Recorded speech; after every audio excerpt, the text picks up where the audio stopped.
Independent thoughts, independent life. This is Chad Benson. But it's really funny when the radio guys are the best. Like 4 of them died. 4 of them who were like ranting on the air, they will not get vaccinated. They were on fire, these guys. It was like day after day. They were all dying. And then their dying words are, I wish I had been more into the vaccine. I wish I had taken it. Stern talking about the people who are anti-vaxxers. And it's so funny because we are a nation that right now, as we approach the anniversary of September 11th, and it's, I mean, think about this for many of you about my age, maybe a little bit older, maybe a little bit younger, but it's 20 years. It's 2 decades. 2 decades. The day after 9/11, we came together, right?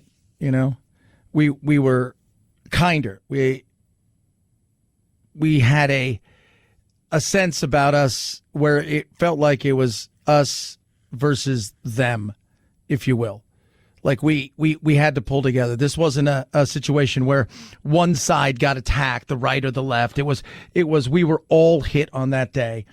And now we face a pandemic that, let's be real, that's now it's endemic and it's not going anywhere. And there's a shot that helps mitigate stuff. But the reality is, we're not like that anymore.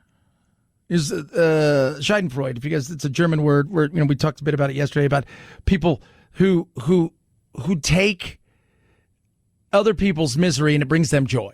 And there's Vaccinfreud now, which is what they're coining it, which is people who get joy out of seeing people who don't get vaccinated, either get really sick or die. And it's sad, but it's true. More from them. I have trouble drumming up compassion, and I think that's a terrible thing, to not be able to drum up compassion for people that stupid that they wind up dying. Where do I have that clip of that Mark Bernier guy, the guy who died? Oh, I got it. Here it is. This is the guy, I'm not getting the vaccine. That's the guy who died. That's a great question, and we were going to talk about that as far as the vaccine goes. What about you? Yeah. So here's a guy who died. Again, another person. If he would have died in a drunk driving accident, if he would have died in whatever, would we feel the same way? No, because we've made something that should not be a political thing. And politics is in everything. We realize that. And once it gets in everything, that's when everything goes to hell in a handbasket and it gets ruined. And it frustrates, I think, many of you guys out there who are normal people.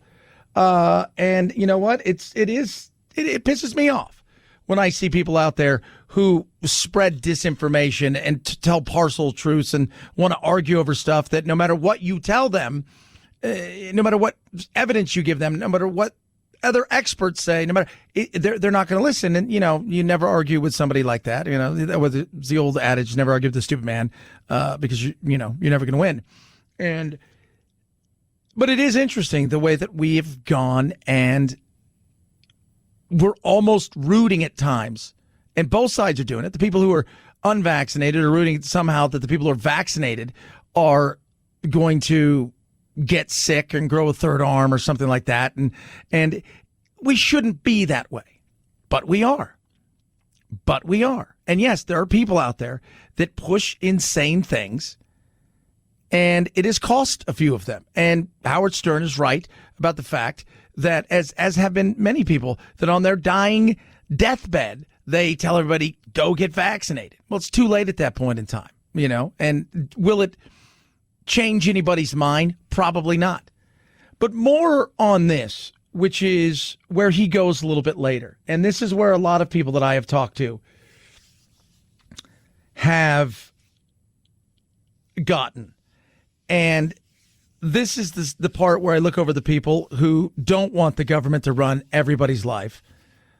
I stand right next to him. I think it is a choice that people should have. But along with that, just because you're making the choice not to get vaccinated too many people out there also with that. They're as smug as the other side, feeling that they're morally superior and running around and thinking everybody else is stupid and getting in everybody else's face and doing dumb things because they want to show everybody how tough they are and how stupid everybody else is. That doesn't help. But there are a lot of people out there who I consider extremely smart who are in a position of just like him where they've got some power and they've got some sway and they're saying things that, quite frankly, to me, I look at and I think to myself, that is insane. When are we going to stop putting up with the idiots in this country and just say, it's mandatory to get vaccinated? F them, their freedom. I want my freedom to live. I want to get out of the house already. I want to go next door and play chess. I want to go take some pictures. No, not blank your freedom. That right there is the thing that drives tons of people, in particular on the right, mad. And they should be. It's not blank your freedoms. It's not. What it is we have a freedom. We do. But with freedom comes responsibility. At the same time, there are certain things. You go to school, you got to get vaccinated. You do certain things. There are certain things you have to do. I mean, and we can sit here and debate some of the insanity of some stuff that's out there because I think we all know some of it's just bizarre. It's like, I got to do this, but I don't have to do that. But when you're talking about something like that, I was talking to somebody yesterday and about some of the stuff that's out there. Like, one of the things that Joe Rogan got, the monoclonal drip or whatever that he got. I don't know if I said it right. Some of that stuff that's out there and the plasma and the antibodies from people. And they're like, so one guy said to me, he goes, see, there's a treatment for it. We shouldn't be having to be vaccinated. I said, well, yeah, there may be a treatment for it when it comes to antibodies inside of people's bloods, but it's tough to get that because there's not we should almost force people to give them the bloods. I'm like, well, hold on a second. You don't want to be forced to take a vaccine, but you would be fine forcing people to give up their. I'm like, you don't see the hypocrisy? No, because people don't. Because as we talk about ad nauseum, people want to win arguments. They're not interested in solutions. But when you hear people say having the Vaxenfreud, which is they're almost happy that people go out and get sick and or die. And at the same time, they're fine saying, screw you and screw your freedoms. I never hear anybody say, screw my freedom. It's always screw their freedom. That's something to think about. 323-538-2423 at Chad Benson Show is your Twitter. Tweet at us, text the program. It's Thursday, so when it's Thursday, you know what that means. Jobs, what are we looking like? First-time filings for unemployment benefits dropped to 310,000 last week, the lowest of the pandemic and closer to what economists consider normal. Weekly jobless claims have trended downward since mid-July as employers keep workers on their payrolls despite the circulation of the Delta variant. Enhanced unemployment benefits are largely over now. In the 24 states that ended them earlier, the rate of job growth has been about the same as in those that did not. Yeah. Well, I mean, it's been pretty decent. Let's be real. A lot of the states where they ended those things earlier are states that are going through issues right now when it comes to the Delta variant. But there's a lot of people out there who, they're holding back work-wise. They are. And they could get jobs, and they know that. And there's a couple of interesting polls, and we're going to touch on some of those today because a lot of workers out there, they're kind of looking for other things. In fact, there's a very interesting poll on what people are looking for when it comes to work and what your coworker may be doing all day long while trying to do their job. And I get it. I absolutely get it. And I think every one of us at some point in time has been guilty of it. The difference is, I think this is a much more interesting look and peer into what's going on today because this entire Delta thing has given all of us an opportunity to take a step back and go, is this what we want? And I'll be 100% honest with you. I do a decent amount of voice work, and I'm doing more and more of it. I do an afternoon show. I do this. I spent last week with my family. And I'm very much a workaholic. I think you guys know that. But I'd be lying if I if I didn't say to myself at times, man, having one show be all right, right? My voiceover stuff, seeing my little one grow up, because I didn't see Jack grow up the way that I wanted him to. But I don't. You start thinking things like that, and I think a lot of it is giving us a thought. But when it comes to careers, I think a lot of people out there also had a career epiphany of, do I really want to do this forever? Do I want to work at a cube? And I think a lot of people, too, who had the dream of staying home and working are thinking to themselves, I don't want to. And I think part of the problem with that is the dream of staying home and having your job out of your house isn't always what it's cracked up to be if you don't do it correctly, but also not having the freedoms to go out and do a bunch of other things makes it feel like you're isolated. I think people would like to see, what would it be like if I had a hybrid in a normal world, as opposed to I'm stuck at home, I'm working out of here, and I can't go anywhere else. 323-538-2423. At Chad Benson shows your Twitter. Tweet at us, text a program. Love to hear from you. MyPillow. There's great deals right now on things like the Giza Dream Sheets. Very dreamy, Very, very dreamy. Incredible. Long staple cotton grown right there in the middle of the Mediterranean. So you've got on one side the Mediterranean Sea, and the other side you got the Nile, and then you got the Sahara Desert. You got all of it right there. And guess what? This is grown right there. Breathable, comfortable, a sateen feel. It is awesome. They've also got their slippers are back. The My Slippers took them 2 years to develop. They've got this patented gel that is incredible. This foam, wear them inside and outside. Save big, 6-day money back guarantee. You're going to love these. The sheets are incredible. The Giza Dream Sheets. They're like $50. Normally they're $100. That's huge. It's a 50% saving. And you will like all the deep discounts. Go to MyPillow.com. Use the promo code Benson. Take advantage of it. MyPillow.com, promo code Benson. MyPillow.com, promo code Benson. Chad Benson Show.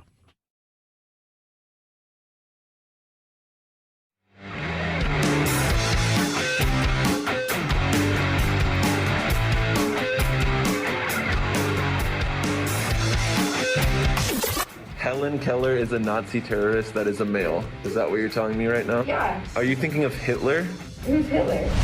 Vaccines work, but only the Chad Benson Show is 100% effective against stupidity. Do you know what D-Day is? D-Day. A person? A rapper? God, Karen, you are so stupid. Check us out on Facebook, Twitter, Instagram, and wherever you find your favorite woke-free podcasts. This is the Chad Benson Show. We all saw those heartbreaking images of parents passing their children over razor wire to get them out of Afghanistan.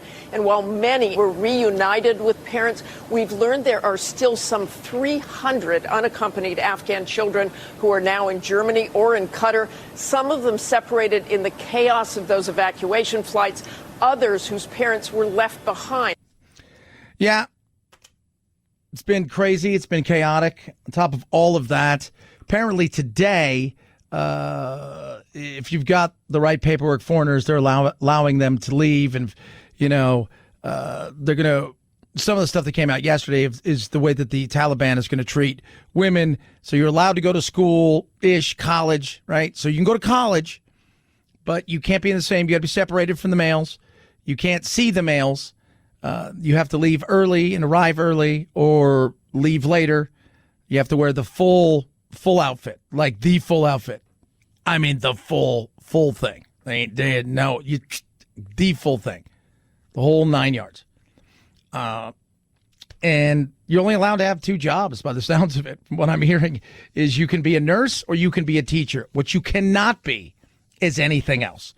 So if you're studying the law, you can't be a lawyer. If you're studying engineering, you can't be an engineer. If you are a lawyer or an engineer, you're no longer a lawyer or an engineer. As far as sports go, they have said there is no need for women to play sports. So, there you go. Taliban. Well, there's $10 billion out there, too, that some experts are like, hey, don't worry about this, right? We're not going to let them get to this. And I'm like, I'm thinking they probably will. You're saying no. I'm thinking probably. 323-538-2423. At Chad Benson Show is your Twitter. So we're talking about jobs. New Gallup poll. 30% of people want to go back to work full time. Only 30%. Only 30. Oh, yeah, that is huge. Now, here's something else. They talk about the fact that not only do people want part-time, what they're looking for is part-time gig kind of like thing, because I think they're taking life and they're looking at life in a much different way. It's kind of a reset. Totally get that. I think that happens. 30%.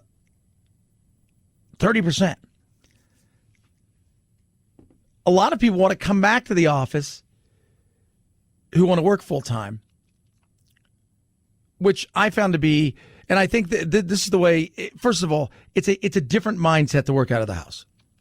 So for those of you guys who've never done it, it is a different mindset. I did it for years when I was just strictly doing voiceovers. So you have to have a different mindset. You can't wake up and you can get lost in doing stuff of nothing. You really can. You can get totally lost. You're like, I'm going to do this, and I'm going to say, and then, the things you were supposed to do, you can put them off to tomorrow. And so you need to have a different mindset when it comes to that. The older generation would prefer to live to live at home, if you will, and to work at work. The younger generation is much more agreeable to a hybrid of working out of the house. But the other thing they talk about is if you want to keep good employees, what do you have to do? You have to engage them. You have to try to do everything you can to engage them and get them interested in what you're doing. And that's hard to do because so many people have jobs that, quite frankly, they're not that thrilling. They're not that thrilling. So even if you increase their pay, I always say this. You'll stay somewhere for less pay if you love what you do. For more pay, unless it's ridiculous, you will find something else. And out of all of that, 75% of workers, they say, are actively looking for a different job every day. So look around, see your employees, and know that 7 basically out of 10 are looking for a new gig. Chad Benson Show.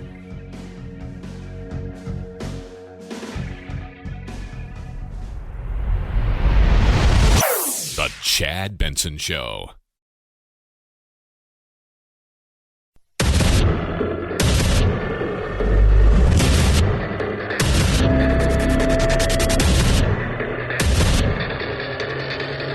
Independent thoughts, independent life. This is Chad Benson. I love funny things. I do. I don't care what side of the aisle you're on.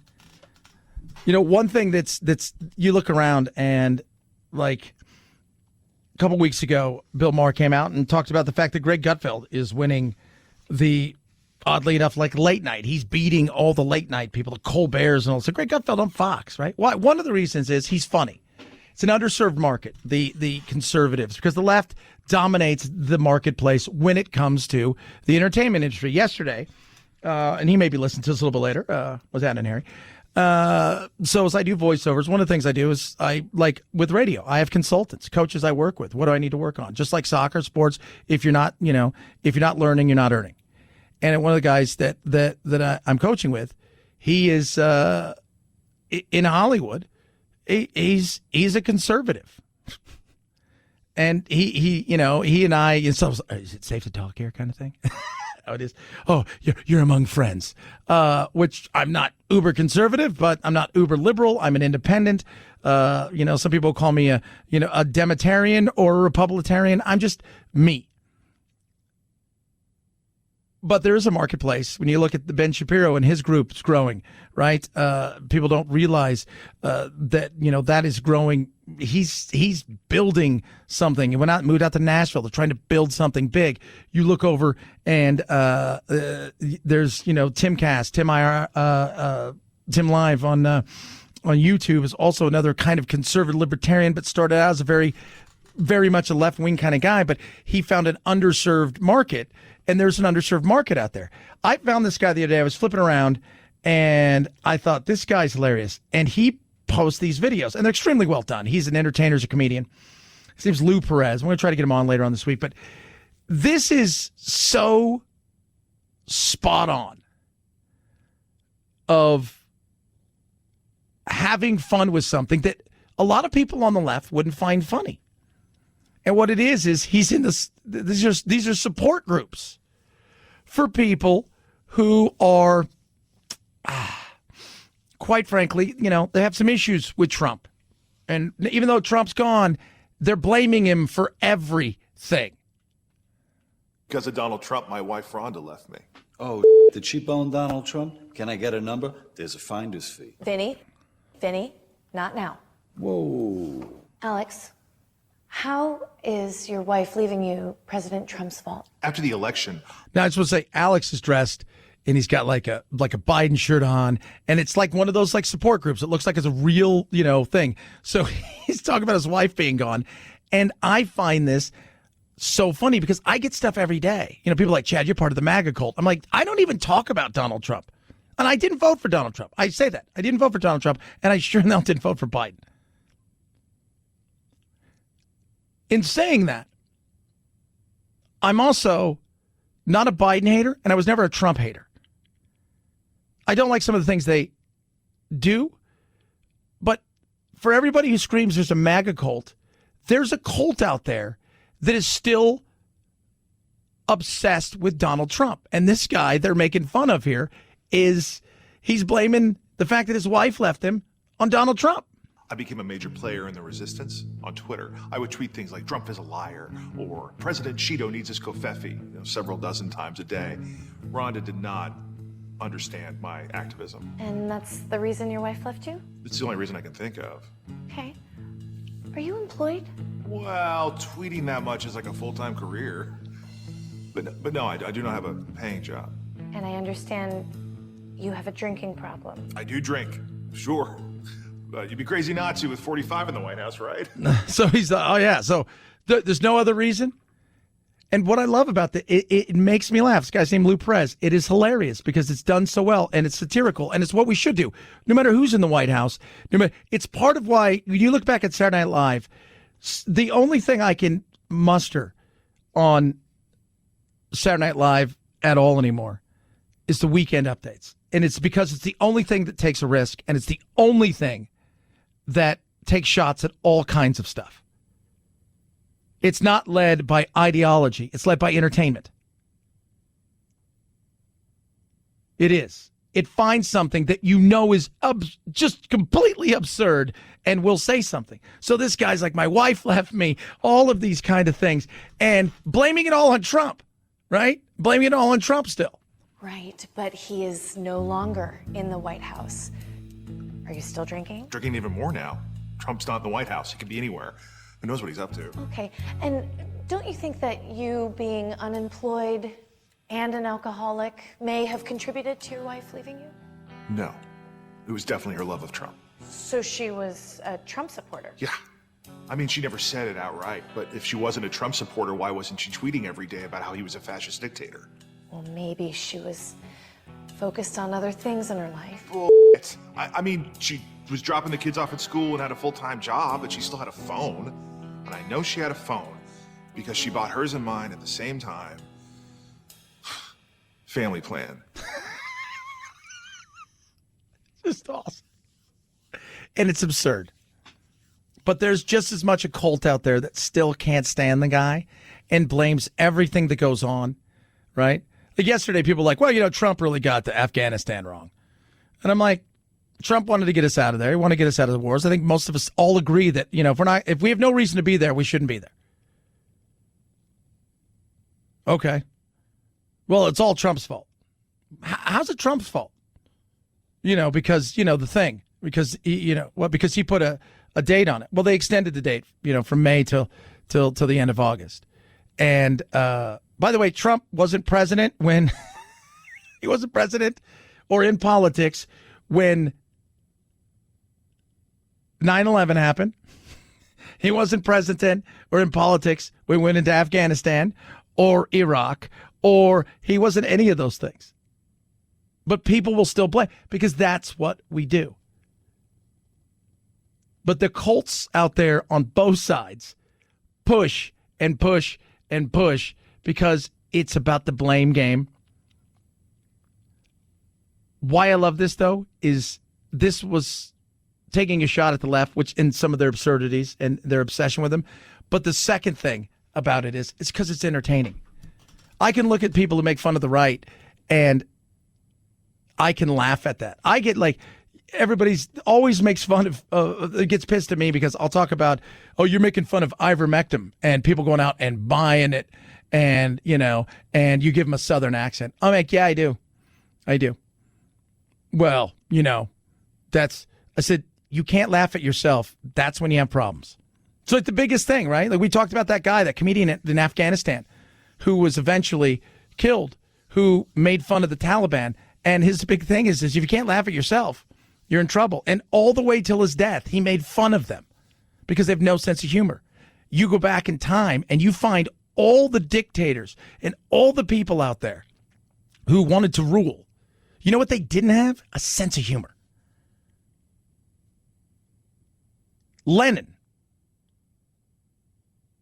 There's a couple books out there about Lenin and the lack of humor that he had. That's not good. A little too serious. Doesn't help you. Laugh a day, my man. Laugh a day. 323-538-2423. At Chad Benson Show is your Twitter. Tweet at us. Breathe, Chad. Breathe. It is returning!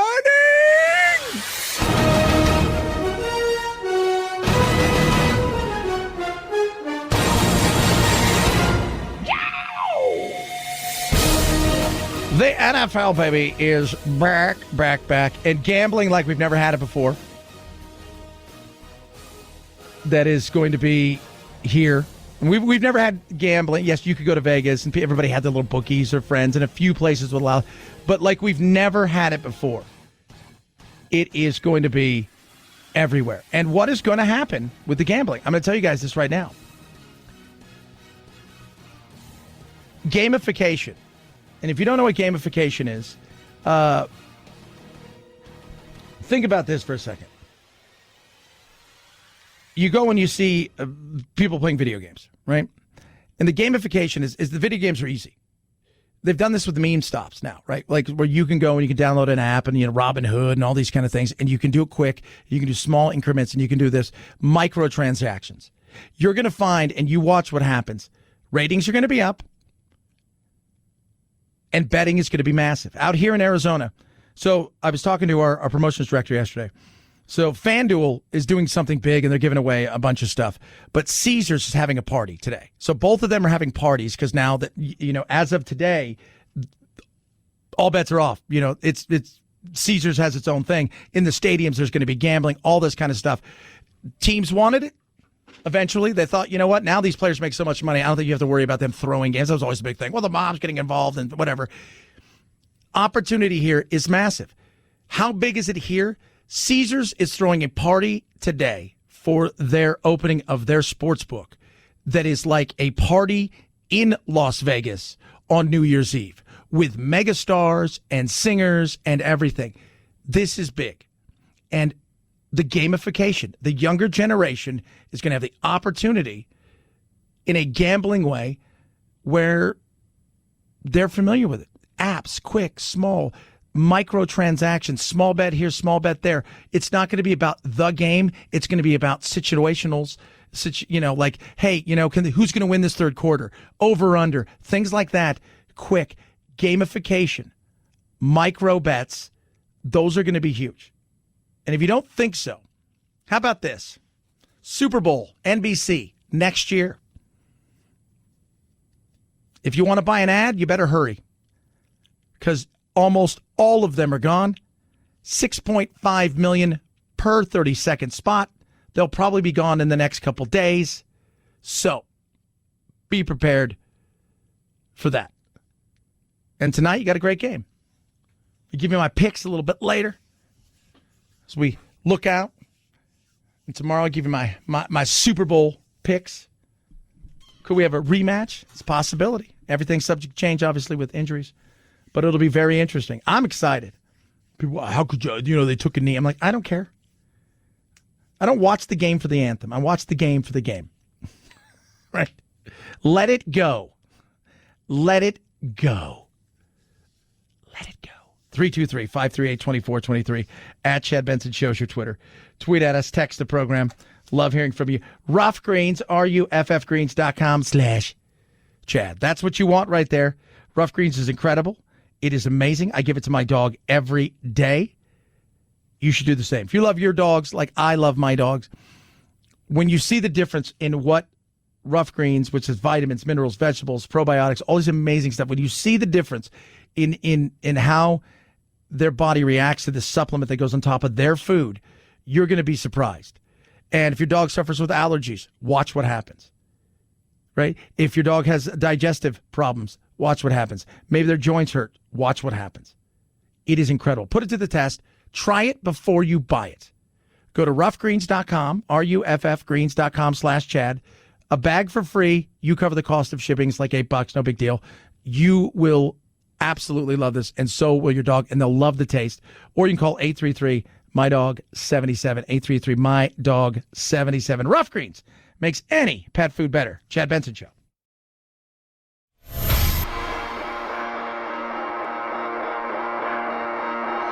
Welcome to Chad. No, not the country. The institution. The Chad Benson Show.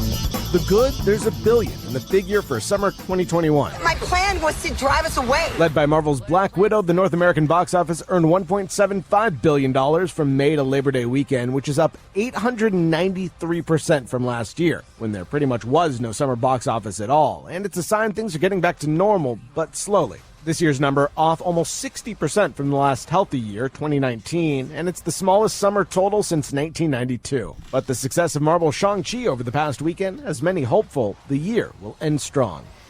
Yeah, we'll see. We'll see. I think there's a couple really interesting movies coming out. Halloween Kills. I think it's Halloween Kills is going to be, I think, pretty big. You got a couple other ones that are going to debut. I think the Bond movie is going to be massive. The Halloween movie, by the way, debuts today in Venice. So, and, obviously they're bringing back one of the characters from Halloween 1 and 2. Actually, bringing back 2. One of the sheriffs who was in the original. And also the Shape himself is going to come back and play some parts of this, kind of a culmination of it. But box office is struggling because it's not singularly based on the pandemic. The pandemic obviously hurt it huge. It was massive. But my stepdaughter the other day, her grandma said to him, said, "Hey, Lily, you should bring." You can watch TV and stay over because my father-in-law's in the hospital. He's not doing very well. And you should watch, you can come over and stay at our house and you can watch TV. She goes, "I don't watch TV." She goes, "I just have my tablet and my phone." And I'm like, that's the generation. My little one, the TV's okay, but she's got her own little tablet. She plays games on there and stuff like that. And, so kids are going to the movies. It's really that grown-up side of things, and you're going to have to learn how to evolve, right? Like, that's how you survive. And I think what you're going to find in the coming years is how are you going to integrate, much like we were talking about with the micro betting and micro transacting when it comes to sports. How do you integrate transactions in certain things that will keep kids interested and get them? Because it's almost, it's like one of the things that I'm working on, my uncle and our company is that we're doing is going to be a podcast, and it's going to be essentially like a choose your own adventure podcast, but not in those not in like the old book kind of ways, but it's going to be very interesting in the way that we put it, thanks to the technology, because people are always looking they want it what? They want it their way. What if I don't want it to end this way? What if I do? And I think what you're going to find too, and we've talked to a couple of movie officials, is there's going to be simultaneously 2 or 3 movies and 2 or 3 different kind of endings to movies that may be released almost back to back to back. So maybe the hero dies, maybe the hero doesn't, maybe the villain dies, maybe the villain doesn't, maybe they don't both die. But releasing movies that are the same movie but different is something. They're looking, but you've got to evolve. If you don't evolve, you'll die. And that's the reality of business. 323-538-2423 at Chad Benson Show's your Twitter. Tweet at us. By the way, football starts tonight. The team evaluations are out. If you want to buy the Bengals, they're the 32nd ranked team in the NFL. 32nd ranked team as far as value. That'll still cost you $2.5 billion. To be honest, probably cost you closer to $4 billion. Because somebody's going to come in and bid. And if you would like to buy the number one ranked team, that's the Cowboys at $6.9 billion. That'll probably cost you. I think if Jerry Jones put it up for sale today, I think he can get $10, $11 billion for it. There's only 32 of these. It's a status symbol. Chad Benson Show. This is the Chad Benson Show.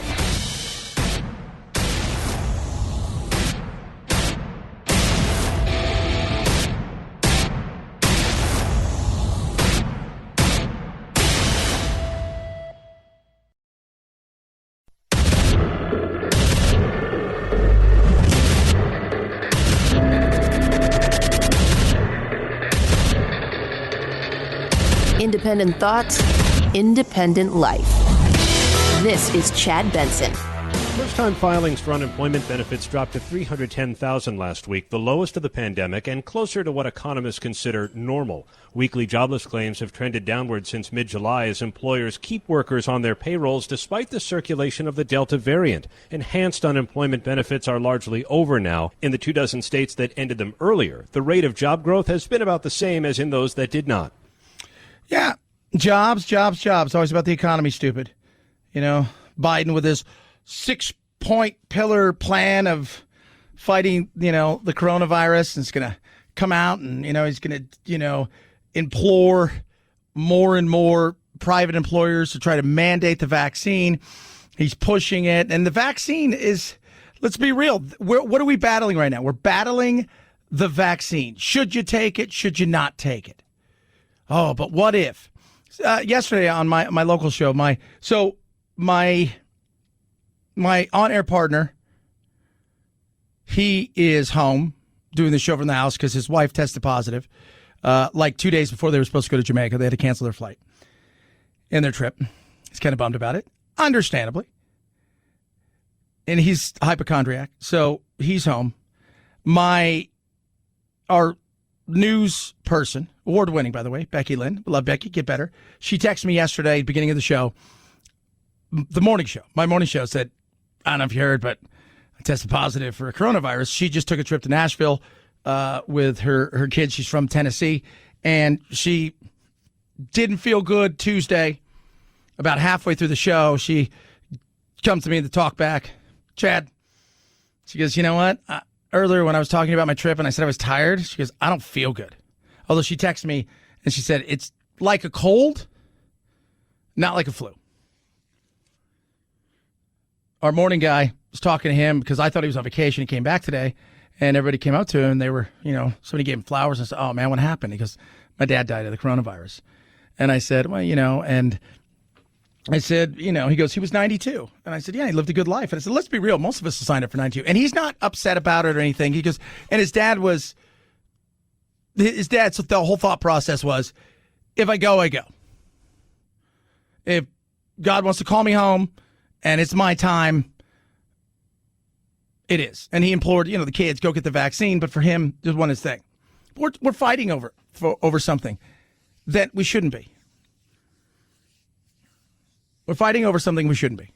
And we're going to continue to do so because it's about winning an argument, not solving anything. And this word you're going to hear, Vaxenfreud. Vaxenfreud. So Schadenfreude is the German word. Essentially, you take pleasure in somebody else's misfortunes. Right? Somebody trips and falls. That's kind of it. But it's when somebody that maybe you think is a little too smug or whatever, that you have something like they lose their job or, something like that. And you're like, you kind of take true enjoyment of it, not just somebody tripping. Because I think we all take kind of, like when I fall, I can laugh at myself. Vaccine-Freud is the celebration quietly or sometimes vocally of people who aren't vaccinated, who get sick and or die. And Howard Stern on his show talked about, normally I don't do this, talked about, 4 radio hosts, the conservatives, over the last, 60, 90 days that have all died because of COVID and, anti-vaxxers, apparently. But it's really funny when the radio guys are the best. There were like 4 of them died. 4 of them who were like ranting on the air, they will not get vaccinated. They were on fire, these guys. It was like day after day. They were all dying. And then their dying words are, I wish I had been more into the vaccine. I wish I had taken it. Of course. Look, if you do something completely stupid because you read it on the internet, it's hard not to laugh at people. Let's be real. I mean, there's a reason they have the Darwin Awards, right? Like, there's a reason for some of those things. The vaccine thing, though, is a battle because, first of all, it's not a vaccine. Can we just change the word? Can we change the wording? You don't get a flu vaccine. Really, you get a flu shot. That's what it says. Hey, come get the flu shot. You drive by Walgreens or CVS or something. Come get the flu shot. It's a shot that will offer you protection. And in many cases, it's effective between 40 and about 60% on a yearly basis of you not getting the flu. But what it truly does is it acts as as much it is a crime fighter of you getting the flu, it is also something where it will help mitigate any kind of damage you get. Should you get the flu, it'll be far more mild. Your symptoms won't be as bad. The chance of you being hospitalized will be lessened. All of those things. And that's kind of the way we need to approach this because we have this psychological thing. Vaccine is a vaccine, right? I got polio, I take a shot, da, da, da. This is something different. And because the flu's not political. Like, does anybody go, God, these people want me to take a flu shot? Who do you think they are? What side of the aisle are these people on? He's taking my freedoms away. That's the way everybody screams. And everybody else on the other side's like, oh, God, you should totally take this to wear 12 mask, hide in their house. And you're like, ugh. And then the common sense people, all of us in the middle, are just looking around going, what? Who? Why do you guys have mics? Well, partly because you guys are the train wreck that everybody wants to see. Right? That's a lot of what it is. You are that. Unfortunately, the group is big enough to cause, on both sides, to cause hell and havoc. And people are enjoying this. All that being said, one thing that did bother me about what Stern said, and like, hey, look, those guys that died, in particular Phil Valentine, who was probably the most famous of them all, who had a big following, was a nationally syndicated host for a while, and he was out there as a super talker in Nashville, and he was Phil was a pretty damn big conservative host for a very long time, and politically, he was, especially throughout Nashville and Tennessee and the conservative movement, he was pretty damn big. People say, was he an anti-vaxxer? Wasn't it? It doesn't matter. I mean, should we celebrate? Because if you celebrated the death of somebody else, let's just say this for a second, all right? Which happened in the 80s and 90s, especially with AIDS. If you celebrate that, how would you be perceived today?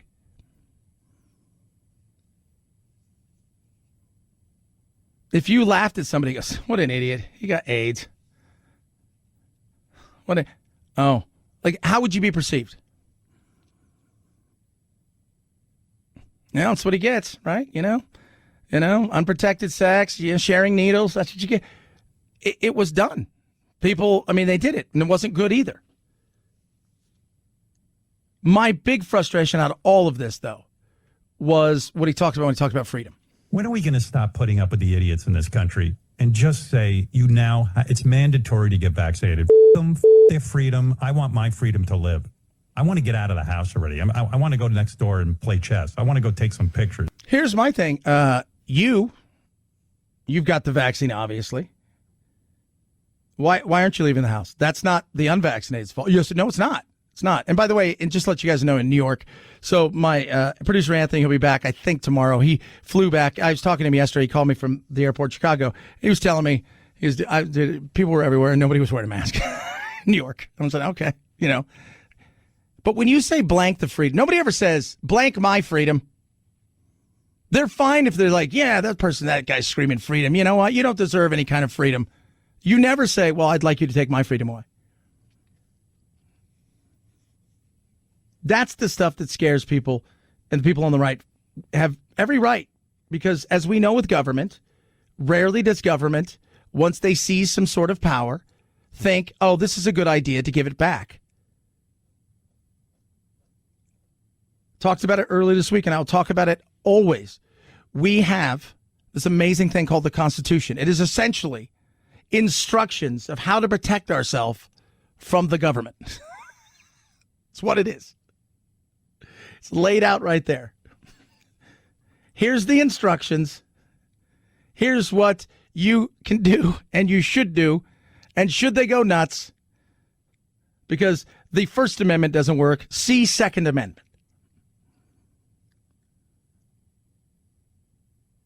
But when I hear stuff like that, I just think, man, is that where people are? Are you fine with giving up freedoms? And I look over to people out there who are the anti-vaxxers. And the funny thing is, in many cases, they make fun of anti-vaxxers who are anti-vaxxers when it comes to polio and the measles and all those things. They'll make fun of those people. But in this case, when somebody questions them and thinks it's just as absurd when you say, well, if you're going to give a kid a shot, when they're younger, they're going to get autism, because Jenny McCarthy said so in a blog or whatever, that, you think that you're going to become magnetized. Both of it's absurd. Both of it is absurd. And I just sit there and go, you guys are fighting the same battle. You guys are fighting the same battle of misinformation. But the freedom side of stuff, it always amazes me. But with freedoms comes responsibilities, and that's something that's never talked about and should be talked about more. And when I say that, so many people come at me and go, well, some people don't deserve to have those kind of freedoms because they don't have that kind of responsibility. You take care of you. That's the best that you can do. Stop worrying about your neighbor's house. Right? I think that's what we should start doing a little bit more. Yes, be neighborly, be kind, but at the end of the day, your neighbor shouldn't have a say of whether or not you should do something inside of your own home. 323-538-2423 at Chad Benson Show is your Twitter. Tweet at us. I always look at the government like it's an HOA. Listen, if we all looked at the government like it's an HOA,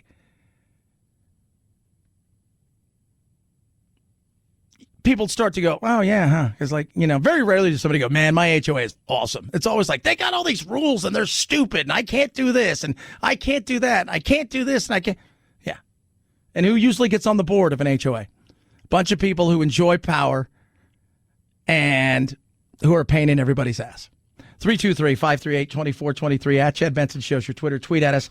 Text the program. Raycon, best earbuds around. You will love them. Of them. I love mine.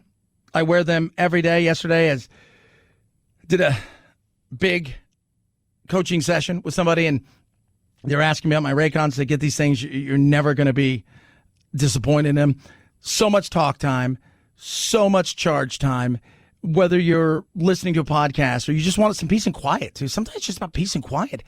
The noise isolating fit, because of how they fit these things, they give you 6 soft gel tips that you can try out to make sure you get the right fit. The sound quality design, no stems, no wires. Raycons are awesome. 45-day happiness guarantee. Get your Raycons now. They start under $70. BuyRaycon.com/Chad. You won't be disappointed. BuyRaycon.com/Chad. BuyRaycon.com/Chad. Facebook.com/Chad. Coming up a little bit later, we're going to talk to Jim Kennedy, Kennedy Institute of Public Policy Research, fresh off his hip replacement. We're going to talk recall in California, and has this damaged Newsom to the point where nationally he has no chance. Straight ahead, little What's Trending, Chad Benson Show.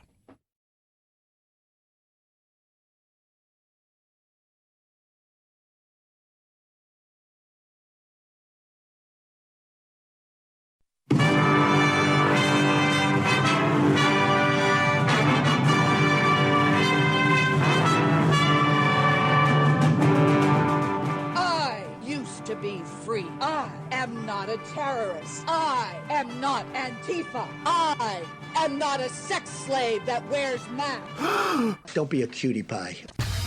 Probably sit around and cook some soups and eat bread and desserts and just get all fat and sassy. You're ruining my life, bud! You haven't seen anything yet. You're listening to The Chad Benson Show. 5, 4, 3, 2, 1, 0. Ignition. Liftoff. Now it's time to find out what's trending. What's trending? Yeah, what does that mean? I mean something, right? Like it's trending on the old internet. What's trending? Let us see. What is trending? Oh, the voice, Chad, the voice. Let's take a peek. Find out what's trending. First and foremost, let's start in the magical world of Google. The search. John Mulaney yesterday and Olivia Munn expecting a child. Halloween Kills debuts tonight in Venice at the music the movie festival in Venice. Oh, the film festival. United States men's national soccer team down 1-0.5, as it would say. Down 1-0.5 to Honduras. Came back, won 4-2-1. Derek Jeter yesterday. The great Yankee gets into the Hall of Fame. And Elizabeth Holmes trial. We're going to talk about this a little bit later. So if you don't know who Elizabeth Holmes is, first of all, she talks like this. Secondly, what her company, Theranos, did, not Thanos, but Theranos did, and what took place up in Silicon Valley was so massive, and it is insane what went down there. And it is, we're going to talk about it later, but she was the next Steve Jobs. The whole thing was a facade. She didn't get hundreds of millions. She got billions of dollars. She was the it girl, gal, everything you could think of when it came to it. And it all came tumbling down. And it was crazy. Head over to Twitter, find out what everybody's arguing about today, because that's all people know how to do, is argue. NFL, obviously. Trump's a terrorist. Of course. Why? When isn't he? It's just nuts. The Times has an interesting article about a mom in Afghanistan. Says, my family is starving, so I have to sell my daughter. So think about that for a second. Oh, wow. Yeah, crazy. Crazy. Amy Klobuchar, senator, wish her well. Prayers to her. She said she underwent treatment for early-stage breast cancer earlier this year. Everything seems to be going well. And United Airlines is trending because they've announced their vaccines for employees last month. More than half of its unvaccinated employees have gotten their shots since then. But some of the stuff talking about, if you get a religious exemption, you're going to be essentially on non-paid leave. If you have a medical exemption, you'll get paid on leave. And then let's file lawsuits, because that's the way this is going to go.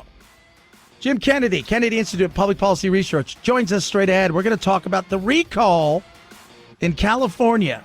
Chad Benson Show.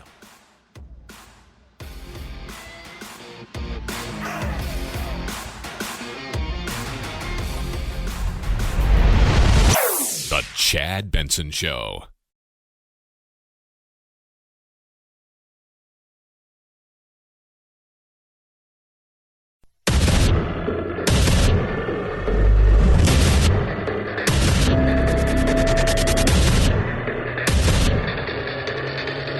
Independent thoughts, independent life.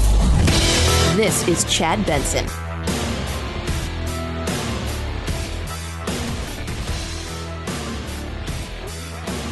And an opportunity to make history of our own here in the state of California by rejecting that cynicism, rejecting that fear, by rejecting that kind of divisiveness. California, we are better than that. We have the opportunity by voting no on this recall. We're better than that. We're better than that. Now, you know what happens if we don't vote no on this recall, don't you? I mean, this isn't even close. On the other side of this recall, if we're not successful in rejecting this recall, Larry Elder is going to be sworn in as your next governor. Oh! I want to sound like Obama, say, don't boo, vote. But Larry Elder's running away with it, guys. It's just a matter of weeks. The only thing stopping that from happening is each and every one of you out there. That's the only way that you could stop this from happening. There's no other way. Oh, you could have been better. You could have been better. I don't know if you saw this yesterday. Larry Elder's out there, and you got these crazy people running up. They're throwing eggs at him. They're starting fights and stuff, and you're like, tolerant left. Tolerant. People are angry. People are furious. People are mentally ill. This problem needs to be fixed. And Gavin Newsom has made it worse. It's hard not to, man. And some of the hit pieces on Larry Elder, first of all, most of them didn't even come close to sticking. And some of the other stuff out there is ridiculous. Like, oh, the Republicans are focusing in on the homeless problem to point out the issues in California. Yes, that's what you do. Isn't it? I don't know. Maybe I'm an idiot. Like, hey, here's a problem. Since you guys have run everything, who are you going to blame? The Republicans? Is there the last one out was supposed to turn off the light, but apparently some people stayed back. Joining us now, I think he's there. Is he there, Val? Okay, we're going to get Jim Kennedy on from the Kennedy Institute of Public Policy Research. He's our California guy. He's our expert. And why this matters is, if you look around nationwide, everybody's focusing in. I mean, Kamala Harris. The likes of several other bigwigs, including the president, has gone out. They're all pushing. Money's pouring in because they're looking. This was going to be their golden child. But also, people are looking and they're thinking to themselves, could this happen here? Right? You just lost the governor in New York. What if you, as a Democrat, saw the two most powerful states that we have, if you will, lose both their Democratic governors, one to a recall because the people, including many Democrats, had enough of the crap, and the other one to issues with improprieties, allegedly, with ladies. It's funny. That's what got him, not the cover-up of all of the nursing home deaths. That's what got him. On the big picture, when you hear what Larry Elder said. People are angry. People are furious. People are mentally ill. This problem needs to be fixed. And Gavin Newsom has made it worse. The playbook's right there for the Republicans nationwide. Crime is up. Homelessness. They want to raise your taxes. They want more control. They want essentially an open border. They want this is why people are focusing, and you're seeing it. The playbook is here. The playbook. Now the left has their opportunity when it's going to come to Abbott and it's come to DeSantis with the way that COVID's been handled. And remember, it all rolls downhill. Sometimes you're the king of the mountain, and sometimes you're at the bottom of it, even though you're still wearing the crown.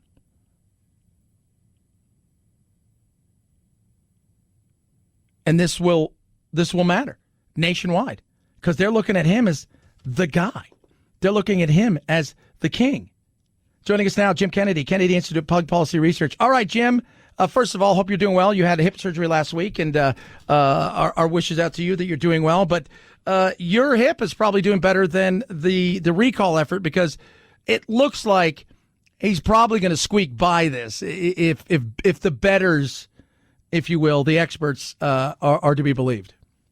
No, you're absolutely right, and thanks for that. Unfortunately, the recall effort can't get a new hip, whereas I can, and they're stuck with the campaign that they're running. And unfortunately, not so much the campaign they're running, they're stuck against the $60 million that Gavin Newsom has raised the fear and loathing that they've tried to create in all these TV commercials.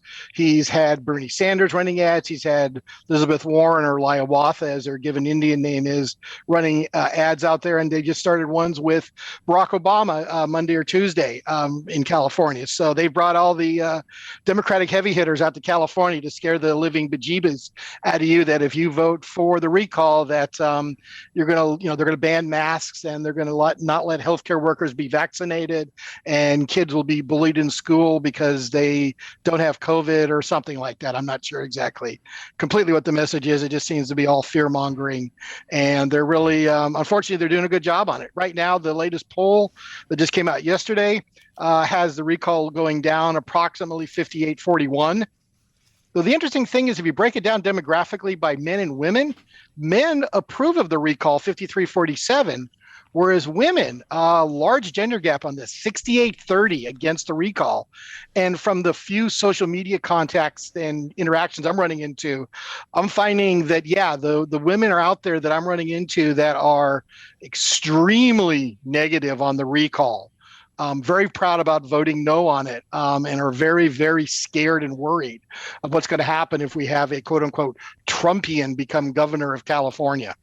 Talking to Jim Kennedy, Institute of Public Policy Research. Jim, I was thinking about this because there's a lot of people that are still, how many more days are left to vote? You've got until Tuesday, and then technically you have 3 days extra for your ballot to show up because of the mail. So technically, as long as you throw it in the ballot box or get it hand delivered by, I believe, next Wednesday or Thursday, it's still going to count. I thought this last week when it was all going down with what was taking place in Texas with abortion. Is that going to play in here where people don't like the way he's running the state, but they look at something, and they're single issue voters in a lot of cases, and they look at this. And by the way, most of them who are pro-choice and stuff and are college educated mothers, and they're looking at this and they're thinking, oh, you know what? Could that happen here? Knowing full well it's never going to happen in California. First of all, Larry Elder would be no more than a figurehead who would just piss off the Democrats because they have a supermajority. Hell, if they wanted to, they could beat Gavin Newsom up if they wanted to in the legislature. No, absolutely, you're correct. I've seen it creep in a little bit as far as some of the messaging that's out there. I'm pretty sure the people that are wound up about abortion issues have already voted, and they're pretty solidly in Gavin's camp already. There might be a few women, especially, that have had the ballot sitting on their table, that have been wishy-washy on really returning it or not, and maybe that has pushed them over the edge to cast that ballot that they might not have returned. I don't think it's converted any yes votes into no votes, and I don't think it's pushed anybody who was on the yes side, who was wishy-washy about it, into voting who wouldn't have otherwise. So I think it's had minimal change. This has pretty much been, from all the advertising out there, is a fear and loathing campaign on COVID and what happens to California if you elect a quote-unquote, like I said, Trumpian Republican to be the governor, and the calamity that will become California. And we know him being an African American or a Black American or whatever, we know how racist he is, right? Because that's always the other thing, too. He's a racist. Oh, yeah, absolutely. I mean, he is the new poster child for white supremacy. I mean, I got my white supremacy catalog, and they got Larry Elder posters all over it now. I mean, in fact, it's a pretty good deal. You can order 3 for $12 now. I might just have to go get a couple to put up on my walls. Him and Ben Shapiro being a Nazi. Ben Shapiro's obviously, him and Ben Shapiro being a Nazi, they're probably going to do a tour together. So nationally, though, I was talking to somebody yesterday who works in Hollywood, and he jokes. He's like, he goes, it was refreshing talking to you today. He goes, 90% of my friends and coworkers and who he respects and loves, he said they're raving liberals. To the point where he goes, I just, I can't have conversations with them about, anything because they, half of it's virtue signaling, the other half, they buy into a lot of this stuff. But on a national level, he was, in many cases, their golden boy. And this has really put, I think, it potentially has damaged him to the point where I don't think he's going to have a shot on a national level the way he thought. I don't think he's a great campaigner anyways.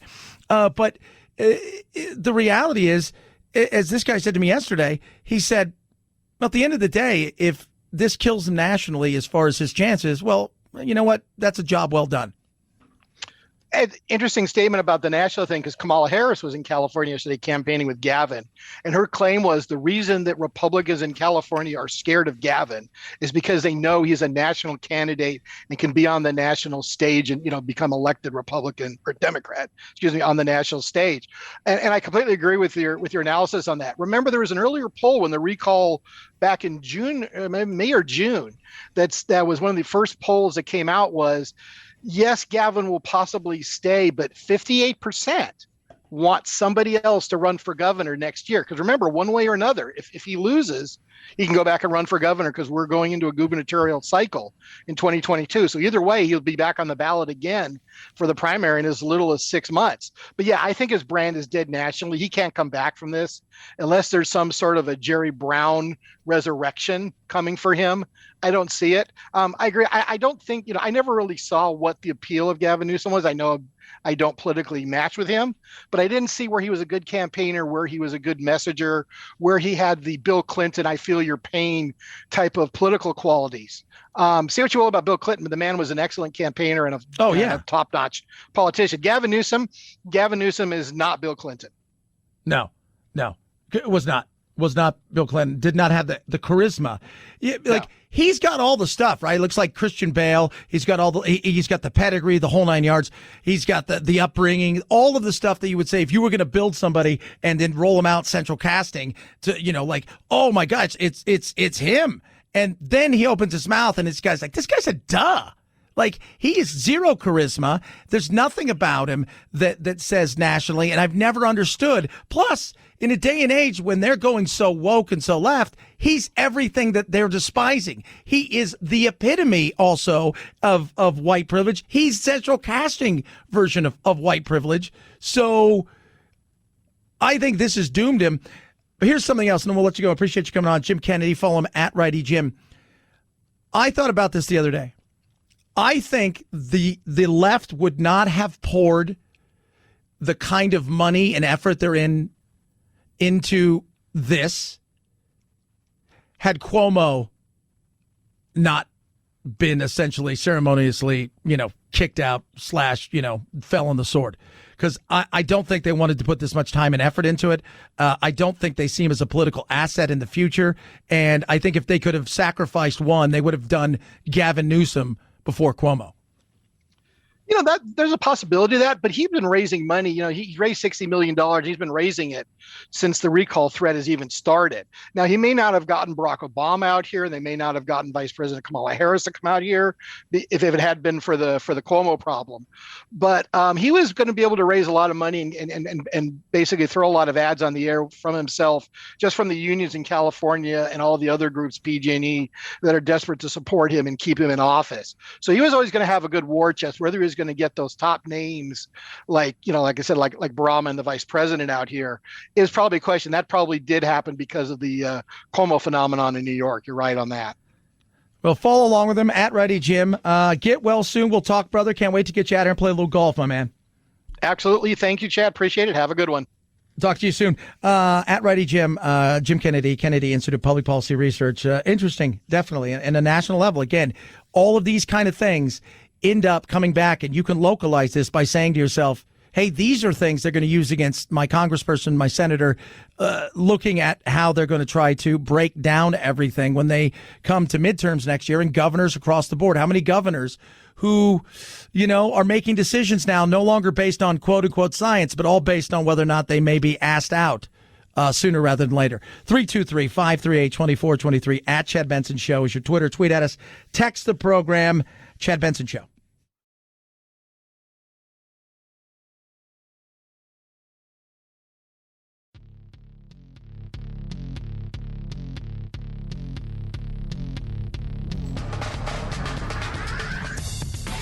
Serving up talk radio medium rare and dripping with irony.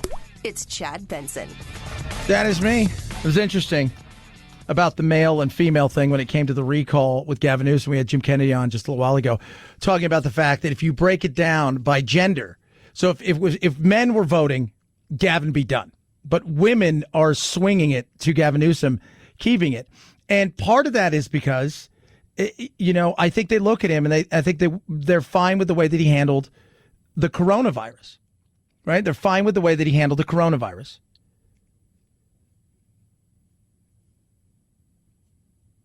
I think when you see people, when the mask argument comes up, a majority of the time it's men that are fighting about it. And women are, more often than not, are the ones fighting for masks inside of that. Why is that? I think part of it is a nature thing, right? As a mother, and people talk about the role of gender. We're not talking about gender. Remember, sex, gender, totally different thing, right? Nature is nature. They don't say, oh, well, here comes Daddy Bear. No, here comes Mama Bear. Why? Because Mama's with the bears, the cubs. Reptile side of things. She will lay the eggs. She'll protect the eggs in many cases. Get near a nest where alligators or crocodiles have laid their eggs. Find out how that goes. It's not Pops. So I think a safety side of stuff. I think so much of this pushback, too, is also a majority of small business owners in California. Men tend to be a little bit more conservative, a little bit more libertarian.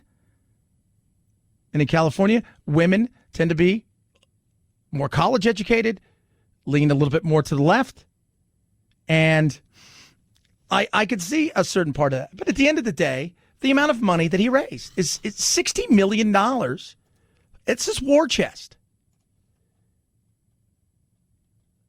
But both sides of the left, right, and the male-female are all kind of agreeing is they want somebody else to run for governor, even if he survives this, rather than him.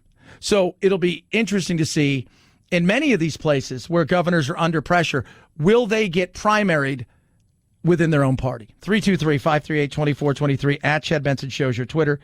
Tweet at us. I found this to be interesting. So YouTube is now being pushed aside by TikTok. So think about that for a second. YouTube's being pushed aside. More hours are being watched. More time spent watching is being done on TikTok than YouTube. Like almost to the point where YouTube is becoming what Facebook eventually became. Now, Facebook's still a power. But people have gravitated. What scares me about that is China. And, if you're not paying attention to what's going on in China, just know that they're in it to win it. They're in it to win it. Chad Benson Show.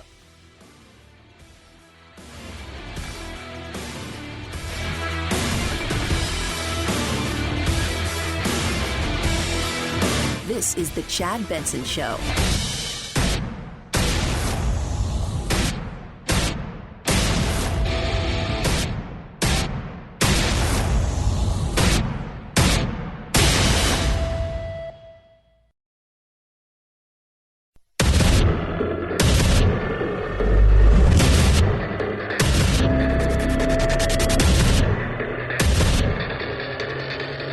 Independent thoughts, independent life. This is Chad Benson.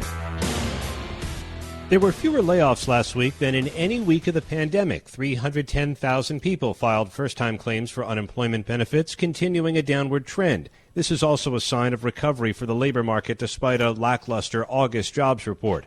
The Federal Reserve has said there is still an extensive shortage of workers as employers struggle to fill open spots. Yep. And there's a reason for that. People are not thrilled by going back to work. Maybe call it an epiphany, right? They had an epiphany. They weren't working or they're working out of their house and they're looking out and they're like, life is so much different now. Things are, they've had almost that sabbatical like moment. Like they've come back, like a reverend, like a pastor. Or my pastor for my church, he's a funny cat. His name's Chad too. It's an awesome name. And he was talking a couple weeks ago about, he goes, you go on these sabbaticals, and every couple of years, every 7 years, they send you on a sabbatical, and you're supposed to go away for several months, weeks, months, whatever it is. Usually, sometimes it's a year or so.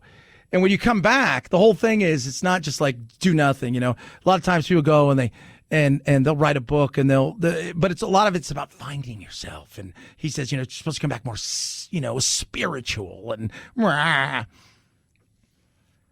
I think for some people, there was that kind of epiphany / sabbatical moment where they're like, I don't know if I want to do this. I don't know if I want to do this forever. I like being home. And for others, they don't want any part of that. I want to get the hell out of the house. So this is very interesting. So, and they're calling it the war for engagement. Axios has this great article. And if you guys don't know about Axios, go there. I find Axios to be a great read. It's simple, it's easy. They tell you how, this is what they've had to do. And this is how they've done a brilliant job of, they essentially tell you how long the article is, right? So it's not going to be a 35-minute read. It's 2 minutes. They're going to give you this is the juice. We're not giving you anything else. We're not going to tell you how the engine works. We're not going to tell you about any other stuff. Here is the juice of it. What is it? Does it look good? Here it is. More people than ever are likely to leave their job or feel that their job is wrong for their life. They're disengaged. They're ditching their jobs faster than ever. Okay? Engagement, not pay or perks, is the leading indicator. So what does that mean? So while everybody's crying the fight for 15, and this is not, we're talking about people that are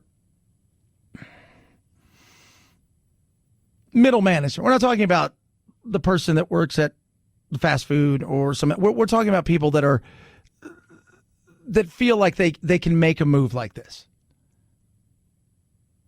Okay.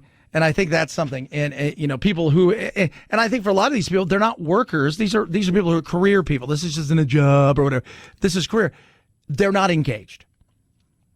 I love what I do. I have always loved what I do. And by the way, I did this when I was younger and I made nothing. I did this for a while and I made some good money. I did voiceovers for a long time and I made nothing. But I loved it. And I didn't do it because of the money or I want to be this or that. It was something I loved. The engagement kept me. I don't want to sit inside of a cube. I see people like that. I think, oh my God. I couldn't imagine that. I couldn't. And engagement for a lot of people over pay is important. To challenge your employees. People want opportunity to move up within the companies. They want opportunities to do other things. So you have to engage your employees now. And a younger generation, we've talked about this. It's not even just about engagement. It's about where's your stance on stuff. Are you guys a pro-choice company? Are you good for the environment? Are we going to have days where we're going to take a day off once every 6 months where it's going to be a day of giving back to the community? Those kind of things matter. Perks aren't even it. Because a lot of places will be like, you know what? You get every other Friday off. Like people, because as an employer, you're trying to find out, okay, how do I get people, what do I need to do? I was talking to a lady yesterday. Her name's Pamela. She owns a little cafe next door. And through all the pandemic, and so here we are in a business park, right? It's like a 3-story building. So there's 2 of them, they're identical, like twins. And there's probably, I don't know, maybe 500-600 employees between the 2 buildings at any given time, maybe, and maybe 800 people a day, people coming in and out of the office or meetings and this, that, and the other. And one side's got some medical stuff, but it all went away. And she busted her butt to keep everything open, to continue to pay her people, and all of this stuff. And I'm talking to her yesterday, and she says to me, now that things are back in a normalish way, I can't get anybody who wants to work. I give them tips and $16 an hour. I mean, it's not a hard job. You work people are very nice, and it's not a hard job. And she goes, I can't get anybody to work. You can make like $20 an hour here. And I can't get, she goes, I can't even get anybody to apply. And I'm like, it's crazy. It is. People are looking at different things. They are. On average, 20% increase into someone who's completely engaged in their job as far as keeping them happy and keeping them there. So if you're thinking to yourself, how do I keep an employee long term? You better figure out how to engage them, right? How to do that. Get ready for this. Among those people who are actively disengaged in the job, meaning they're working, they're showing up, out of 10 of those, 7.5 of them are looking for a new job, and they're ready to make a move, even if you offer them a pay increase. And in some cases, they will take a pay cut to go somewhere else. So think about that for a second. So we see all these jobs out there.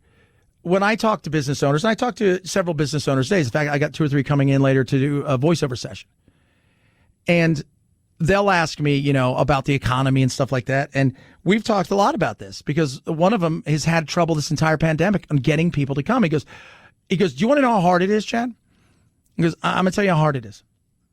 I can guarantee people, you come and work for me, you're going to make $6 to $10,000 a month. I can't get people. It's a sales job. He goes, but it's the easiest gig going. And, he goes, the perks of this, that. No. And the people that do come, they have these very arbitrary kind of, like, I want this and I don't want that and I refuse to do this and I'm not going to do. And it's tough out there. I think a lot of people are frustrated because I think they stood back and they watched everything happen and they felt like they didn't have any control over their life. How easy it was for the government to shut everything down. I think, you saw a lot of different things. And I think the frustration that came from not being able to work, not being able to go to some of the things you wanted to do, why more people want to go back to work, to the office, in this new poll compared to in the past, is because for people that were stuck at home working, in a lot of places, you were stuck at home. Like when I worked out of the house, and for years I did voiceovers out of the house. So I had my little studio set up, and I would go in there, and I'd wake up in the morning and go, I do my voiceovers and stuff. But if I want to go do something, I could go do it. People couldn't do it. Right? For a lot of places, you're stuck. Like, look at Australia right now. If you guys have not seen what's going on in Australia, how long can you keep human beings locked down? And they're not locked down like we were locked down in some areas. They're locked down. They had 5 deaths yesterday. And we're talking military in some areas to keep people locked down. They're going to put apps on your phone where they'll text you randomly. And if you don't take a picture and send it back to them within 15 minutes because it's got facial recognition, they're going to come to your house with the police to make sure you're there. That sounds insane. That's not fun. So it'll be interesting in the job world because of Delta, because of where this is going, but because I think now's our chance to pivot and do things different. People are going to take advantage of it. And if you're, I'm going to say this one more time. If you are somebody looking for a job, this is the time to go and put your ring in it, your hat in the ring, because this is the opportunity that will set you up in ways that will be amazing for the future, especially if you're a good employee and you show up. That's also the other thing. The show up thing is very weird. 323-538-2423 at Chad Benson Show. Twitter, tweet, text. Love hearing from all of you.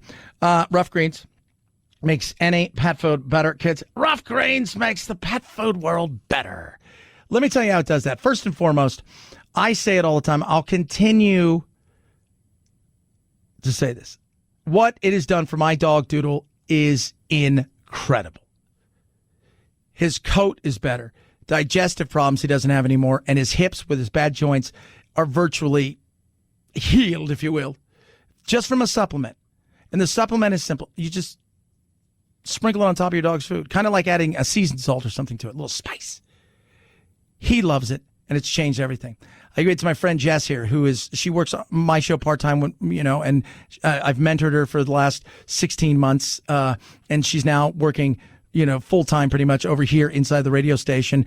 And let me tell you something. She's since her and I've talked. I've told her and employed her, try this. She finally did it about 2-3 weeks ago. It has changed her dog's life because her dog has horrific allergies to the point where they were in the vet all the time, getting him shots, trying to do stuff. She says just doing this over 7 days, he doesn't itch, his hot spots are virtually gone, and he loves to eat it. Try it before you buy it. You cover the cost of shipping. It's like $8 or something like that. They're going to give you a bag for free. You'll see the difference. RUFFgreens.com/Chad. Roughgreens.com/Chad. Try it today. You can call 833-MY-DOG-77. You will not be disappointed. Rough Greens makes any pet food better. Chad Benson Show.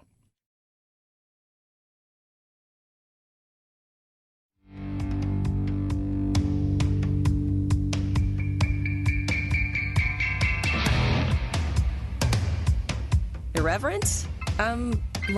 Yeah. So what? It's the Chad Benson Show. A drop in bookings means big airfare price drops are being seen. Domestic airfares expected to go down about 10% this month. International fares are at record lows already because of such low demand. L.A. to Paris, $305 round trip. L.A. to Maui, under $200 round trip. Flights from anywhere to Fort Lauderdale, $169 round trip. But by October 31st, when holiday travel begins ticking up, airlines say the prices will jump higher again.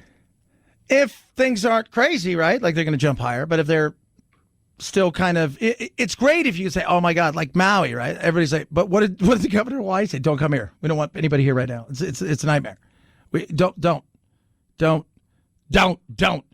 Well, it's inexpensive because people are canceling for a lot of reasons. One of which is, what am I getting on the other side?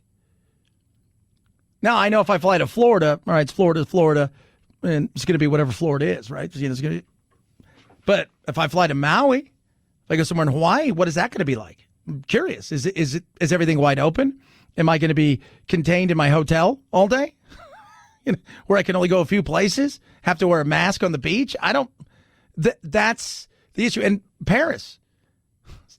Yeah, it might be cheap to go to Paris, but what can you do there?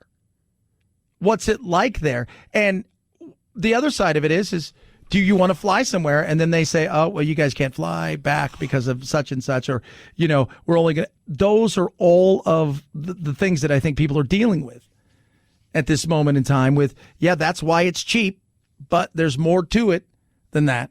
But hell yeah, take advantage of it. Buy the hell out of it if you could. If I had somewhere I wanted to go, I'd go. Here's the other thing. I don't want to wear a mask for 4 or 5 hours, 7 hours, whatever. Depends on where you're going, right? I don't want to wear a mask that long. I have no want at all. There is zero want. There is nothing on the other side at this moment in time. I'm not talking about if something happens to your family and you need to get out. I'm just talking about like, hey, I got a week off, go sit on air. First of all, so I was talking to Anthony yesterday, my producer Anthony. So producer Anthony is stuck in Chicago. So he's going to have a 4-hour flight or whatever back to San Francisco or Sacramento. He had to wear his mask the entire time he was inside the airport at O'Hare. And it was like, when I last talked to him, he was already going to have a 3-hour, layover that had now become potentially 9 hours. And the entire time he was telling me, I wear my mask. I'm like, that doesn't sound fun to me. Maybe for some. For me, not so much. 323-538-2423 at Chad Benson Show is your Twitter. Tweet at us, text the program. Flu season not too far away. Is it time to start worrying about said flu? That is something that we should be worried about. Already our hospital capacity is stretched pretty thin just with COVID, and if we put the flu on top of that, we could have a lot of trouble with our hospital capacity. What if you had Flovid, which is the flu and COVID? Would you have to get a Flovid shot? Do they make those yet? They probably will at some point in time. It's Flovid, your new flu shot that happens to also fight COVID. You can get Flurpies. It's a shot that gives you both the flu shot and it can fight herpes. Chad, stop it. Tell us some more. It's Flabola. Stop it. Tell us more. 323-538-2423 at Chad Benson Show is your Twitter. Tweet at us. But listen to the first thing. It's the flu season. What should we do? That is something that we should be worried about. Something we should be worried about. We got to worry about it, Chad. We must worry about it. You can't not worry. Yes, you can. I was trying to explain to somebody yesterday, like, who thinks this is a hoax. He thinks it's real as far as the virus and, potentially, but he thinks the whole thing in and itself with the media and everybody is a hoax. And I was trying to explain to him, to be honest with you guys, this is my uncle, and I love him to death, and he's a troll, and he's got his shots and everything. He's not an anti-vaxxer, and he realizes this is real, but the way that the media's handle it, I said, Paul, dude, I love you. I said, it's not so much whether or not people are going to survive. I said, in certain areas, it's the crunch on the medical side of things that is the worry. That's a lot of this stuff. Has the media overplayed it? Yes, because you hear stuff like, that is something that we should be worried about. Or, Mara Gay saying, I know hundreds and billions and quadrillions of people who are fearful of this. That stuff doesn't help. It's not a hoax. And at the same time, it's been definitely overplayed. Chad Benson Show.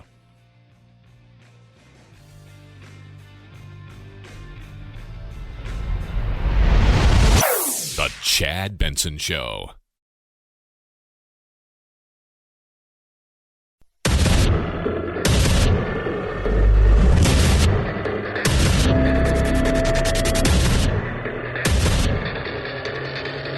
Independent thoughts, independent life. This is Chad Benson. But it's really funny when the radio guys are the best. Like 4 of them died. 4 of them who were like ranting on the air, they will not get vaccinated. They were on fire, these guys. It was like day after day.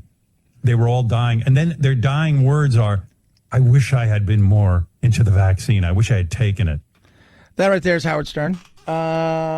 Look, he's right about some of that. I mean, there's been 4. One of them very somewhat high-profile radio personality who,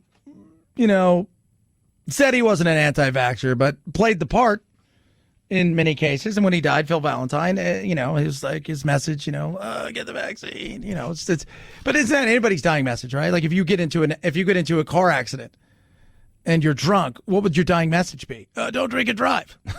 It's like but the influence that they have in a lot of people is real. And, Facebook, there was an article the other day, they did a study about Facebook. Is Facebook perpetuating the pandemic? Because what happens when they start looking at misinformation, disinformation? And let's break the two up. Misinformation. Somebody, we get information. The people that give us the information we're seeing, they believe to be true. We find out that it's not all of the information, it's not all of the story, or the numbers aren't what they purport to be. That is misinformation. Disinformation is, I know this is BS, but I'm going to tell you anyways because I want to feed it out there. That's disinformation. That one is dishonest, One is I missed, but I didn't do it on purpose. Okay? So and for some people out there, inherently they don't trust the government and they don't trust big corporations, and they feel that there's a lot going on and everything is a conspiracy. Some people are just cautious. But yeah, there were hosts out there, and there still are, that have perpetuated a bunch of crap. But on the other side, there are hosts that tell you that everybody is going to die if you get this. It's the way it feels, right? Like, oh my God, did you hear? If you get this, you're going to be dead. No. Majority of people, and by that, the vast majority, and by that I mean like 99% of people, 99.4%, and is pretty good chance. Kids, virtually 100%, and the ones that have died have passed away, and a majority of them A vast majority were kids who already had serious issues. But they make it seem like it. So that's that right there. You know what the rule is, right? Misinformation, disinformation. I've given it to you over the weekend. I mean, who was it? Rogan. Rogan came out. And you guys didn't know. So Joe Rogan, and we're going to touch on this again briefly. Joe Rogan was, for a day or two, in a situation where he had the vid, as I call it, right? So he's got the vid. And he had talked about it. And he had Tom Segura on the other day, who's hilarious. By the way, if you guys have never seen Tom Segura, I ask you to do this one thing. Google Tom Segura 48 hours. It will make you laugh so hard. And if you don't laugh, it's because you have no sense of humor whatsoever. None. But he was joking the other day about, do I have to sue CNN? Because you know what? So he got sick. So I got back from the road Saturday night, feeling very weary. I had a headache, and I just felt run down. And just to be cautious, I separated from my family, slept in a different part of the house, and throughout the night, I got fevers and sweats, and I knew what was going on. So I got up in the morning, got tested, and turns out I got COVID. So we immediately threw the kitchen sink at it. All kinds of meds, monoclonal antibodies, ivermectin, Z-Pak, prednisone, everything. And I also got an NAD drip and a vitamin drip, and I did that 3 days in a row. So, but what did everybody start reporting? Well, the right's like, look, he's taking ivermectin. By the way, as he said, it's a prescription ivermectin. It's not the stuff you get out, you go down to the tack store and get the stuff for heartworm and things like that. He got a prescription for it. But he had the monoclonal antibodies, which is, to me, the thing that is the game changer when it comes to stuff. He had essentially what Trump had and what people of means have. All that being said, the way it was reported in certain things, just like the host out there do, who know that, are playing up to an audience and a crowd and screaming about, oh, this is, passing on their disinformation. MSNBC. CNN, everybody else gets a pass for the BS that they rolled out there, that, oh, he's taking this stuff and this is, and it's already been debunked, and he starts, they start going into this, and they're lying, talking about 20 ODs here and oh, well, it wasn't ODs, it was calls to the this, that, and the other. They wouldn't really retract or do any of those things. And I'll tell you why. As I was explaining yesterday to several people, it's no longer about being right. It's about being first. We live in a 10-second world. It's about being first. So what do you put? You put giant headlines. You say crazy things. Because 99 times out of 100, nobody's going to dig deeper past that. They see a headline, they take it, they run with it, they go. Then that becomes truth. Journalism, we don't want journalism in this country. We scream we do, but we don't. Why don't we? Because if we did, we would demand it. If we did, we would absolutely demand it, but we don't. The best journalism you're usually going to find is local journalism, and even that is on fumes. A couple of my buddies who are writers, and they went to school, right? They went to big colleges like Northwestern, Syracuse, and ASU, and they went to the journalism schools, and they did all this stuff, and that was their dream, right? They wanted to go to the Times, this, that, and the other. They're telling me how they get paid. You know how they get paid? It's per click, it's per view, it's per like, it's per share. It's not how well it's written. So how do you get somebody to like, share, and click? You have to throw a bunch of opinion in there. You have to throw a bunch of stuff in there that makes you, uh-oh. you've got to evoke an emotion. Yeah. Nobody wants to see two people sitting there having a casual conversation about disliking something or liking something. People want to see the Real Housewives. Real Housewives would be fun if it was just a dinner and they're all sitting around talking about their kids during the day and the fact that one of them's starting a new cosmetic line and the other one's thinking about going back to school and they're having a good time and laughing and it's, oh, that was a lot of fun. You know what they want? They want somebody to pick up a bottle of wine and throw it at somebody else and then accuse somebody of sleeping with their husband. Even if none of it's true, people are going to pay attention to which one. That's what journalism's become.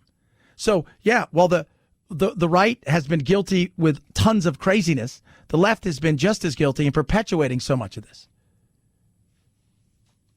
And I don't think people understand that. This thing's not a hoax. The hoax is the way the media portrays it, because this is the monster that they had in Trump. Doesn't have the legs that Trump's does. It's more dangerous in many ways than Trump ever was, no matter how much they scream. Even now when they talk about Trump or freak out about something, it's he's a terrorist, he's a murderer, he's this, he's that. It's you just sit there and it's all about, you know, overthrowing the government, the coup d'etat. And you're just like, okay. Because it's sensationalism. And until we demand having conversations and somebody saying, hey, can you just tell me the who, what, when, how, and why? Yeah. I mean, you can give me some of the backstory and stuff, but, you know, if you're just going to tell it from one particular point of view and you're going to add some spice to it and you're going to throw some filler into it, a lot of what you see nowadays in journalism is essentially like watching a movie. Like, I love Tombstone. Not for a second. I'm here, Huckleberry. I'll be... No. Come on. Not for a second. By the way, I don't live too far from Tucson. If you've ever been there, I went there as a kid. That thing is tiny. And to this day, they still debate. I love Westerns. There's very, very few gunfights in the Old West, the way we see it. Very, very few. Very, very few. Just, I think, well, because the story's better that way. Hell, in a lot of towns, just to come into, you have to put your gun and check your gun in places. But which one's more entertaining? 323-538-2423 at Chad Benson Show is your Twitter. Tweet at us, text the program. Love hearing from you. I had some funny stuff coming up. This guy named Lou Perez. We're gonna play some of his stuff, and I played a little bit of earlier. I think I'll post some of it, you know, a little bit later so everybody can argue about it. But he is really funny. He's a comic, and a lot of what it is he takes on. He found a niche in the world of the conservative side, and he's running with it. 323-538-2423 at Chad Benson Show is your Twitter. Raycon, best earbuds around. You will love these. They start under $70. No stems, no wires, 45-day happiness guarantee, and the best fit and sound quality and design you're going to find in the business. I live in a world of audio. I'm a voice actor. I'm a talk show host.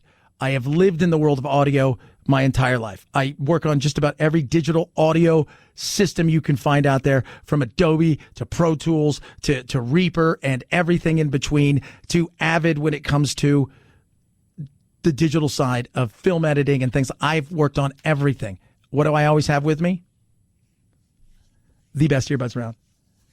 If you love earbuds and you love listening to music, you love sound, you love listening, get these things. Try them. You get a 45-day happiness guarantee. The fit will change the way you listen to things. And I'm telling you guys right now, the no stems, the no wires, it is almost like there's nothing in your ears, but yet you hear something. BuyRaycon.com/Chad. They start under $70. Get yours now. BuyRaycon.com/Chad. BuyRaycon.com/Chad. Chad Benson Show.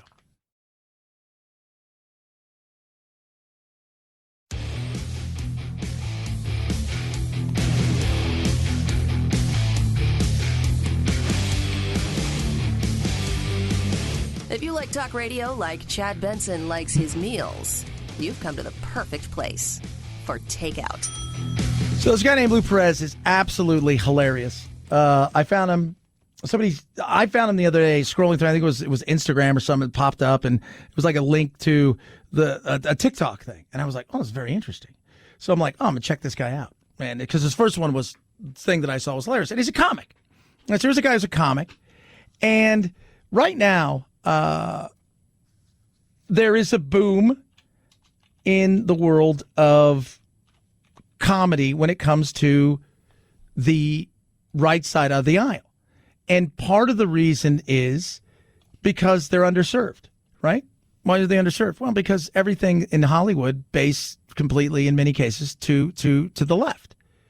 So he takes on some hilarious things. And trust me, I've seen some of his other stuff. He'll take on anybody or anything. Doesn't matter what side. But he's like serving a funny purpose of saying, all right, this is a great opportunity to do something. So in some of them, they're filmed extremely well. It looks like it's a Saturday Night Live skit, but funny. So that's how you know it's different. It's funny. They're in a support group of people who essentially think they're heroes, and so much of it is because they're part of the resistance and they hate Trump. And this one is about a guy who's Antifa, and he's standing up against all the bad things. And it's a white guy, and it's hilarious. Normally, burning down a black neighborhood would be frowned upon. But if you just say you're protesting Donald Trump, it's okay. I mean, I could literally show up and start torching local businesses and shit, and not only would nobody get mad at me, they'd actually call me a hero. How does destroying low-income neighborhoods make you a hero? I don't know. But check this out. I was at a defund the police protest in Minnesota last week, and I picked up a trash can, threw it through a laundromat window, like I've done dozens of times. This time was different. This time I got arrested, and the feds tear gassed me. No media coverage, nobody calling me a hero. What's up with that? That sounds like justice. Or fascism. You think getting arrested for vandalism is fascism? Is it? I don't know what fascism means. So awesome. Is it? I don't know what it means. Now it gets better. So then they have a comic in there whose whole entire, like a late night host, whose whole entire thing is what? Based on Trump.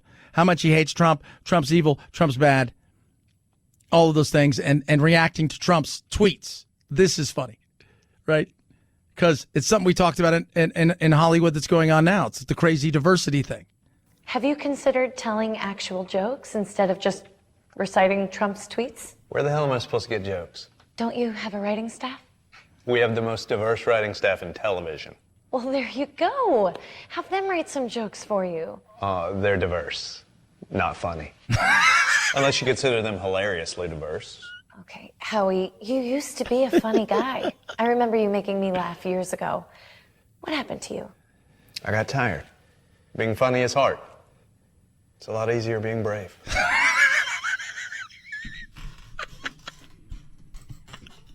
I love the diverse thing.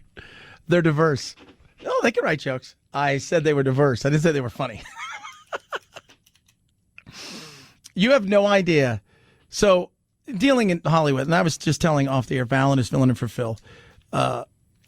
So, cartoon world, it's acting world. So, you're dealing with actors all day long. Part of the thing with this is I don't hate Trump. And, you know, I identify in some of the things I believe in the right and some of it on the left.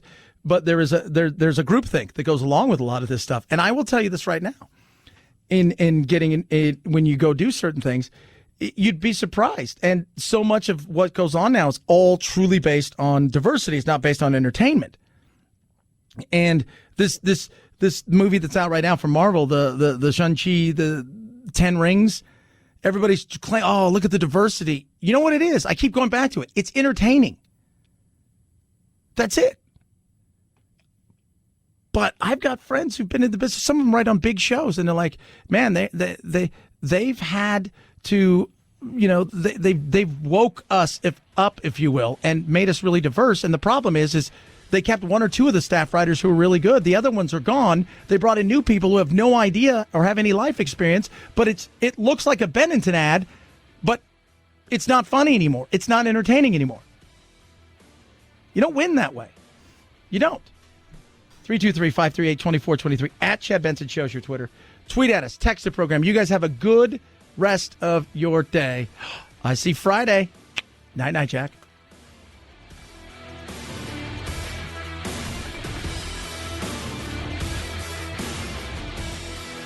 This is the Chad Benson Show.